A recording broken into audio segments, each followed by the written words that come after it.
The people in Cape Town who are known for their hospitality would be ashamed to hear you mock and make fun and laugh at their way of life, their homes and their mosques, and you say that you're going back to Cape Town to apologize, I hope? No.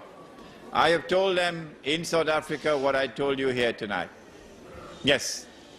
It is not an Imran Hussein with double standards, no. I have found a lot of Islam in South Africa. I have found a Muslim community in South Africa in which I have very great pride. Much better Muslims that I've found in many other parts of the world in South Africa. However, I have said to them that it is something extremely dangerous to have a black woman as a domestic servant in every home. Extremely dangerous. That it will be in your interest to try to build a multi-racial fraternity in a Muslim village, where the black and the white and the brown and the yellow will live as a family. And the South African Muslim community has responded positively to that. And there are many now who are actively trying to establish the Muslim village in South Africa, which will bring all the races together as one family. If this is not done, then there is very grave danger awaiting the Muslim community in South Africa. Can we restore the Sunnah money individually in our daily businesses? My opinion is no. What can we do right now about using Sunnah money in today's society? The only answer that I have is that you cannot do it at the macro level. The only possible response that can succeed is the micro level, and that is the Muslim village with the Muslim market. This is the only response I'm capable of. But if now that you have been taught the subject, if you have a better response, please share it with me in an email.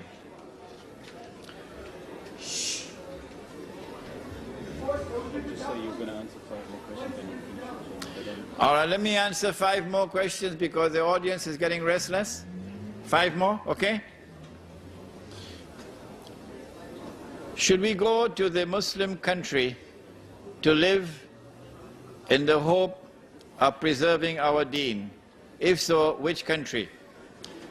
If you go back to Pakistan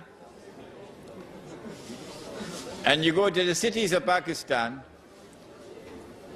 you find the same thing that you find in Sydney, no different. Same thing that you find in Manhattan, no different, okay? Because all the cities around the world today are all becoming the same, centers of godlessness. If you go out of Sydney or out of Karachi and look for land where land is cheap and where there's water, and you don't go as one individual but you go as a group, say 100 families, and you start a village, over there you have a greater chance of preserving your deen. Okay, second question. Concerning paper money being haram, do we get a sin and die with the sin of riba? Because obviously at the moment we can't get out of it. Okay, the answer is located in the hadith of Sahih Bukhari.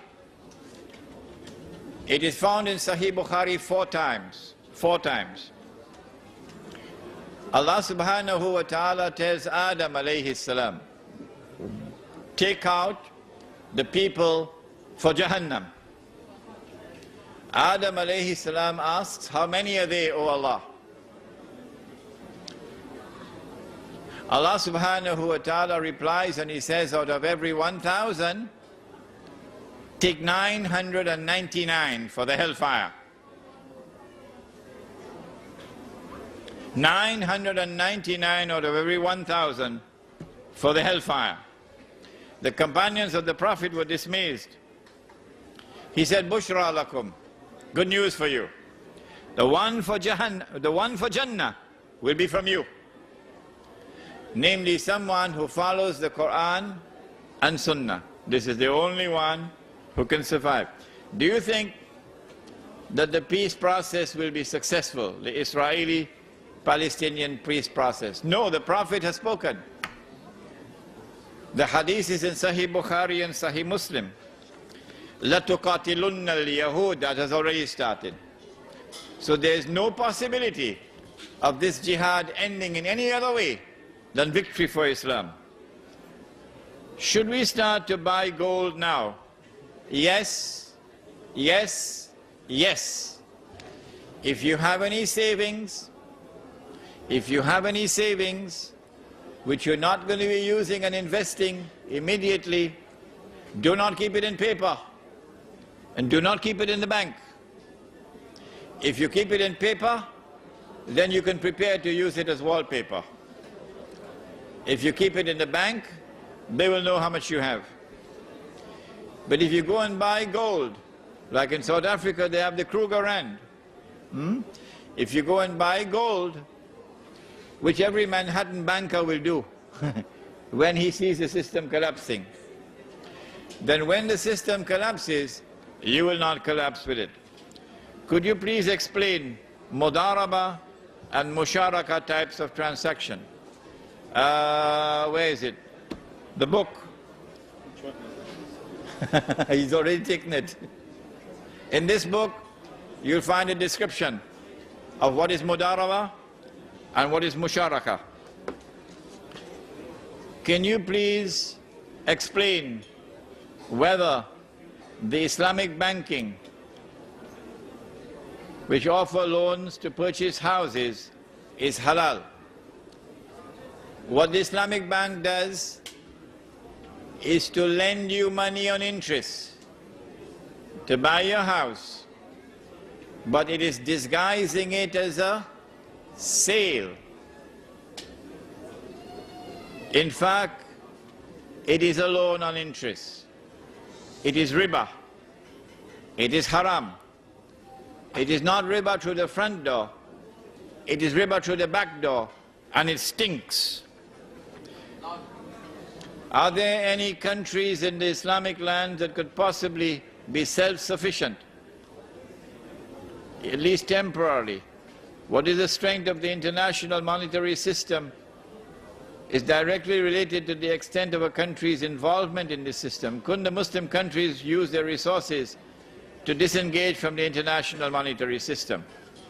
For example, to sell your oil for gold. This is a beautiful idea, beautiful idea. But would the government of Saudi Arabia demand gold for the oil? No, the Marines will land. And the Saudi government will be gone, it will be history. You're a client state. There's only one country in the Muslim world today, only one, which seems to have understood that this international monetary system is fraudulent. Only one leader, and he is Dr. Mahathir of Malaysia. It is curious that two of us have been lecturing on this subject in Malaysia for the last few years. Umar Vadilio of the Murabitun and your brother Imran. And it seems as though our lectures, because the special branch are always there, to listen to our lectures, that our lectures have reached the ears of Dr. Mahathir. And so now he's seeking to introduce the Islamic dinar, the gold coin. If Dr. Mahathir restricts himself to the use of the dinar only for international trade, the Jews may allow him to get away with it, because it will only be trade between a restricted number of countries and will not affect international trade really. But if Dr. Mahathir makes an effort to introduce gold and silver coins in the market as legal tender, I think they'll kill him.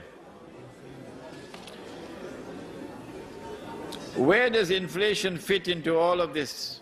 When the value of paper falls, then prices rise. The rise in prices is called inflation. But the rise in prices does not occur for any other reason than the falling value of paper. When once we remove paper money and we replace it with Sunnah money, which has intrinsic value, then there will be no more inflation. Shall we stop now? Okay.